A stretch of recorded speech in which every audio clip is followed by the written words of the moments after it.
When I was introduced to the vast wealth of music apps for the iPad, I was blown away. That's why I've created a series of videos using these amazing apps as a platform for learning how to make electronic music.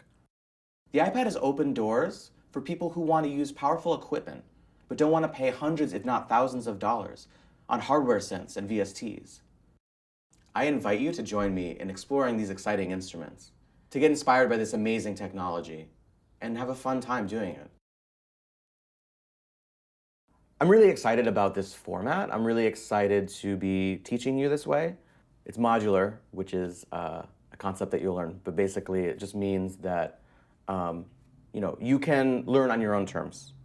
So you can learn at your own pace. You can learn where you want to learn. If you want to learn in the kitchen, you can. If you want to learn on the subway, you can. I really wanted to pack these videos with a lot of information for you, a lot of history, a lot of concepts, a lot of techniques. This course gets very advanced. So if you feel like at any time you need to pause the videos, a lot of information is happening, have the iPad in front of you. Be trying this stuff out and pause so that you can see what's going on. Try the different patches, try the different exercises. Really, I want this to be learning by doing. And that's really important to me.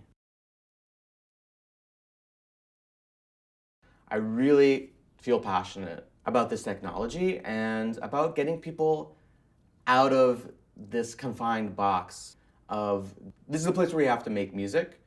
This is the way that we have to make music. This is the finite process. Let's let go of all that. Let's have fun again. Let's play instruments. Your iPad is an instrument, whether you know it yet or not. As soon as you start working with this course, you will absolutely see it that way. It's a skill. It's a skill like anything else. If you learn the fundamentals of how sound works and how to work with sound, then you can play anything.